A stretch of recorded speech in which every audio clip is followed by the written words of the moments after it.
Hello everyone. सियोलबी के सामने गुंडे खड़े होते हैं पर वो भागने के बजाय रुक जाती है और सुक्योंग का हाथ पकड़ के वो कहती है कि तुम बस मेरा वेट करो। ये बोलने के बाद सियोलबी सुक्योंग के हाथ में एक स्टोन दे देती है और कहती है कि मैं जैसे ही तुम्हें ये स्टोन फेंकने को कहूँ तुम फेंक देना। सुक्योंग को तो सियोलबी ने हिप्नोटाइज कर दिया होता है बट अब वो इन गुंडों का भी हाथ एक एक करके पकड़ती है और इनका फ्यूचर भी वो प्रिडिक्ट करने लगती है। एक को वो बोलती है कि तुम्हारे घर में इसी वक्त आग लगने वाली है, दूसरे को बताती है कि तुम्हारा बहुत बड़ा वाला लॉटरी लगने वाला है। सियोलबी ने इन्हें जो भी बातें बताया था वो अभी के अभी ही सच हो जाती है, इसलिए ये लोग भी सियोलबी को पकड़ना छोड़कर खुद में ही लग जाते हैं। एक टेंशन में होता है क्योंकि उसके घर में तो आग लगी थी, दूसरा लॉटरी की खुशी में बौखला रहा होता है और तीसरे का पेट इतना खराब हो गया था कि बेचारा ठीक से खराब ही नहीं हो पा रहा था। इतने में सियोलबी सुक्योंग को अचानक से स्टोन फेंकने को बोलती है और स्टोन सीधे जाकर कार में लगती है। इनमें बैठने वाले लोग पुलिस डिटेक्टिव्स थे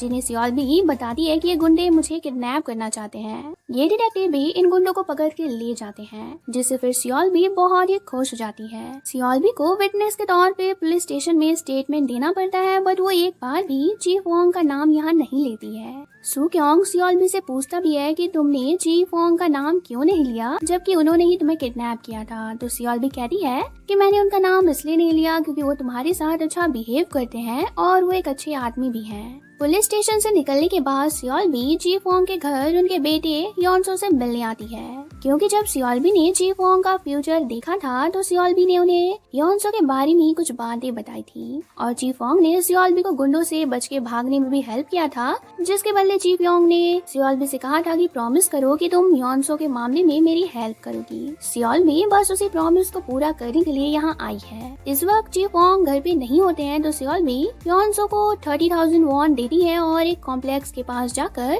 किसी बियोम को ढूंढने को बोलती है। सुक्योंग सियोलबी को ये सब करते देख थोड़ा कंफ्यूज होता है। उसके दिमाग में ये बातें चल रही होती है कि आखिर सियोलबी ने एग्जैक्ट उसी टाइम पे स्टोन फेंकने को कैसे बोला जब डिटेक्टिव की कार आने वाली थी। इससे तो यही पता चलता है कि सियोलबी पहले से ही जानती थी कि डिटेक्टिव की कार उस वक्त रास्ते से गुजरने वाली है। सियोलबी योनसो से मिलकर चली जाती है। फिर चीफ वोंग के घर आने पे योनसो ने सियोलबी की बोली हुई हर बात बता देता है, लेकिन चीफ वोंग को ये सब सुनकर लगता है कि सियोलबी मुझे बेवकूफ बना रही है। आखिर इन सब बातों का क्या मतलब है। अब सियोलबी का कहना है कि वो सब कुछ भूल गई है, उसे अपनी फैमिली के बारे में कुछ भी याद नहीं है। तो सुक्योंग सियोलबी को आज भी अपने घर रहने को ले आता है। सियोलबी के हाथ में चोट लगी थी तो सुक्योंग उसकी चोट पे दवा भी लगाने लगता है। सुक्योंग को इतनी केयर करते देख सियोलबी बहुत खुश हो रही होती है, लेकिन इसी वक्त सुक्योंग सियोलबी को यहाँ के लिए छोड़ के मिस्टर श्योन के उसी होटल में चला जाता है जहाँ उसे पहली बार सियोलबी मिली थी। यहाँ आने पे सुक्योंग रिसेप्शनिस्ट से पूछता है कि क्या इस होटल में किसी क्लाइंट की डॉटर लापता हुई है। रिसेप्शनिस्ट बताती है कि ऐसी कोई भी क्लाइंट नहीं है यहाँ पे। सुक्योंग ये सब पता लगा के जा ही रहा होता है कि रिसेप्शनिस्ट मैनेजर को बता देती है कि ये लड़का यहाँ किसी मिसिंग गर्ल के बारे में पूछने आया है, जिसे मैनेजर सुक्योंग को रुकने बोलता है पर सुक्योंग उसकी बात को इग्नोर करके इन लोगों से बचने के लिए भागने लगता है। सुक्योंग को मालूम है कि अगर मिस्टर श्योन को पता लगा कि मैं जिंदा हूँ तो वो फिर मेरे साथ कुछ गलत करेंगे। भागते भागते सुक्योंग मिंजू से भी जा टकराता है। मिंजू तो सुक्योंग को यहाँ देखकर पूरी तरह से हैरान हो गया था, लेकिन फिर भी वो उससे बातें करने के बजाय उसे यहाँ से भागने में मदद करता है। आज फिर से मिस्टर श्योन एंड मिंजू में सियोलबी को लेकर बातें हो रही होती है। मिस्टर श्योन सियोलबी को ढूंढने की बात बोलते बोलते ये कह देते हैं कि वो लड़की इस दुनिया की नहीं है, इसलिए उसे जल्द से जल्द ढूंढना होगा हमें। मिंजू ये सुनकर गुस्से में बोलने लगता है कि वो यहाँ रहकर डिप्रेस्ड फील करती थी, इसलिए वो अपनी मर्जी से यहाँ से चली गई है। वैसे आप लोगों को ऑब्जेक्ट की तरह ट्रीट करना बंद कर दें। आपने मेरी मॉम के साथ भी कुछ ऐसा ही किया था जिसकी वजह से वो आज दुनिया में नहीं है। इन सब के बाद मिस्टर श्योन मीशो के पास जाते हैं और उसे सवाल करते हैं कि तुम्हारी बेटी कहाँ है, पर मीशो खुद भी अचानक से सियोलबी का नाम पुकार कर उसे इधर उधर ढूंढने लगती है। कुछ हद तक तो वो पागलों की तरह ही बिहेव कर रही थी। वो मिस्टर श्योन से बोलती है कि सियोलबी ने मुझे ये रैबिट वाली डॉल बनाने को बोला है। मीशो को ऐसे देखकर मिस्टर श्योन पूरी तरीके से हैरान हो जाते हैं। सियोलबी के किडनैप होने पे सुक्योंग ने उसे ढूंढने के लिए अपने ही लैंडलॉर्ड के बेटे युनजो का बाईसाइकिल ले लिया था। तो अब जब सुक्योंग वापस घर आता है तो ये लोग उससे बाईसाइकिल मांगने के बजाय 200,000 वॉन मांगने लगते हैं ताकि पैसों से ये लोग नई बाईसाइकिल ले ले। 2000 वॉन बड़ी अमाउंट थी, इसलिए सुक्योंग बोलता है कि मैं आपको आपकी साइकिल लाकर दे दूंगा। ये लोग तो एक ही रट लगाए होते हैं कि हमें बाईसाइकिल अब नहीं चाहिए, हमें पैसे चाहिए। पर सियोल भी आती है और आकर फौरन लैंडलॉर्ड के बेटे का हाथ पकड़ लेती है, जिससे वो 1 मिनट के लिए हिप्नोटाइज हो जाता है और कहने लगता है कि बाईसाइकिल का प्राइस तो बस 40,000 वॉन ही है। मैं उसे कुछ दिनों में फेंकने वाला था, इसलिए तुम भी उसके पैसे मत ही दो। फिर सुक्योंग बाईसाइकिल लाने जाता है, जिसे आज हड़बड़ी में उसने रोड के किनारे पे ही छोड़ दिया था। उसके साथ सियोल भी चली जाती है और आते वक्त वो बाईसाइकिल के बैक सीट पे बैठती है, जिससे उसे बहुत खुशी मिलती है, क्योंकि लाइफ में पहली बार सियोल भी बाईसाइकिल पे बैठी थी और वो भी सुक्योंग के साथ। इससे ज्यादा हैप्पी मोमेंट उसके लिए अब क्या ही हो सकता है। सियोल भी अपने ग्लव्स भी यहाँ पर खोल के फेंक देती है। सियोल भी की मॉम ने उसे हमेशा से समझाया था कि कभी भी इन ग्लव्स को मत उतारना, क्योंकि हम जितना ज्यादा लोगों को टच करके उनका फ्यूचर देखते हैं, उतना ज्यादा हमें प्रॉब्लम होती है। लोगों का फ्यूचर देख के हम उनका बैड लक तो खत्म कर देते हैं, बट बदले में उनका बैड लक हमारी किस्मत से जुड़ जाता है। अब ये सब जानने के बावजूद भी सियोल ने ग्लव्स को खोल कर फेंक दिया है। लैंडलॉर्ड की बेटी योनजंग तो सियोल और योनसुंग को एक ही घर में रहते देखकर काफी ज्यादा जेलस हो रही होती है। वो अपने मन को ये बोलकर दिलासा भी देती है कि शायद सियोल भी सुक्योंग की छोटी या बड़ी बहन होगी, तभी तो सुक्योंग उसे अपने घर में रख रहा है। सियोल की हरकतों को नोटिस करके सुक्योंग को एक बात समझ में आ गई है कि सियोल की मेमोरी लॉस नहीं हुई है, वो बस सब कुछ भूलने का दिखावा कर रही है। सुक्योंग सियोल से कहता है कि तुम्हें अपने घर जाना होगा।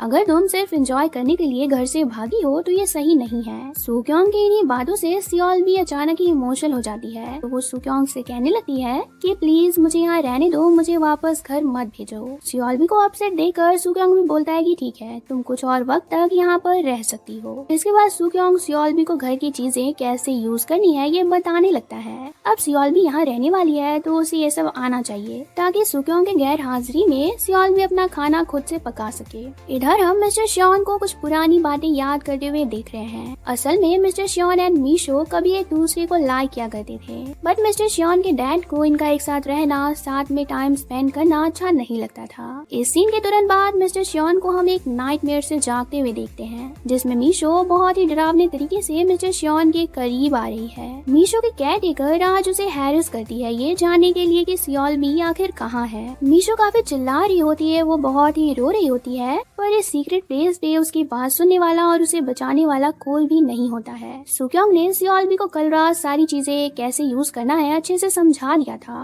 बट वो सुबह सुबह माइक्रो ओवन से लेकर गैस सब कुछ का कबाड़ा कर देती है। वो खाना बनाना स्टार्ट कर देती है और खुद जाकर के बाथरूम में सोप के बबल्स बना रही होती है। उसे ये सब करके बड़ा मजा आ रहा होता है, बट बेचारा सुक्योंग सुबह सुबह ये सब देखकर काफी परेशान हो जाता है। इन सब को ठीक करने में उसकी हालत खराब हो जाती है, ऊपर से वो बबल्स के चक्कर में बाथरूम में गिर भी जाता है। अब चीफ वोंग अपने बेटी को लेकर उसी प्लेस पे जाते हैं जहाँ सियोल ने उन्हें जाने को बोला था। यहाँ आने पे ह्योनसो किड्स मार्केट में जाने की जिद करने लगता है और लकीली इसी मार्केट में चीफ वोंग को वियोम भी मिल जाता है, जिसे सियोल ने ढूंढने को बोला था। दरअसल ये वियोम चिल्ड्रन कैंसर स्पेशलिस्ट है और ह्योनसो को आई कैंसर है, जिसका इलाज होना बहुत जरूरी है। वियोम ह्योनसो की कंडीशन देखकर उसकी ट्रीटमेंट करने के लिए खुद ही रेडी हो जाता है। चीफ वोंग के लिए ये किसी मिरेकल से कम नहीं था, इसलिए वो सियोल के पास जाते हैं और इमोशनल होने के साथ साथ वो सियोल को बहुत थैंक्स भी कहते हैं, क्योंकि सियोल के वजह से ही उन्हें वियोम मिला है।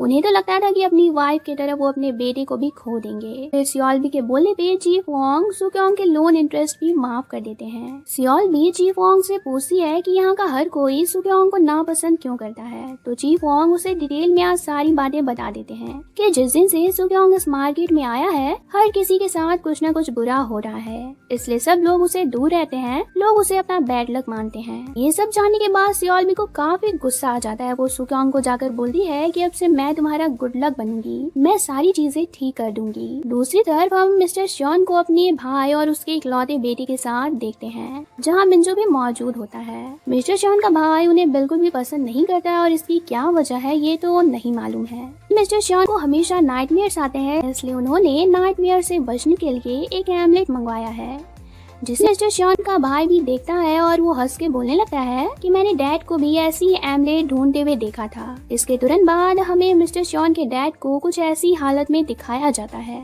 आज मिंजो भी सियोल को सुक्योंग के साथ देख लेता है। इनफैक्ट वो इन दोनों का पीछा करते करते सुक्योंग के घर भी पहुंच जाता है, पर सुक्योंग मिंजो को साफ साफ गुस्से में कह देता है कि मैं अब सुक्योंग नहीं हूँ। सुक्योंग तो 2 साल पहले ही मर गया है, इसलिए तुम भी यहाँ से चले जाओ और कभी भी मत आना। मिंजो अपनी बात एक्सप्लेन करने की कोशिश करता करता है पर सू क्योंग उसकी एक भी नहीं सुनता है। फिर मिंजू सियोलबी से बात करने का भी ट्राई करता है, बस सियोलबी भी उसे इग्नोर करके चली जाती है। अगले दिन सियोलबी जिद करके सुयोंग की हेल्प करने को फिश शॉप पे आ जाती है। फनी फनी तरीकों से सियोलबी लोगों को अट्रैक्ट करती है और फिश सेलिंग भी आज काफी ज्यादा हो रही थी। पर मिस सियुन को सियोलबी का ऐसा करना पसंद नहीं आता है, इससे उनके सारे कस्टमर सियोलबी के पास जा रहे थे। वो सियोलबी के पास आती है और दोनों में काफी बहस होने लगती है कि तभी गलती से सियोलबी मिस सियुन का हाथ पकड़ लेती है, जिससे उसे मिस सियोन का फ्यूचर दिखता है और अचानक ही वो मिस सियुन से कहती है कि आपके पास एक कैट है जिसे आपने छुपा के रखा है। इस सीन पे ये पार्ट खत्म होती है। मिलते हैं नेक्स्ट पार्ट में। Thanks for watching.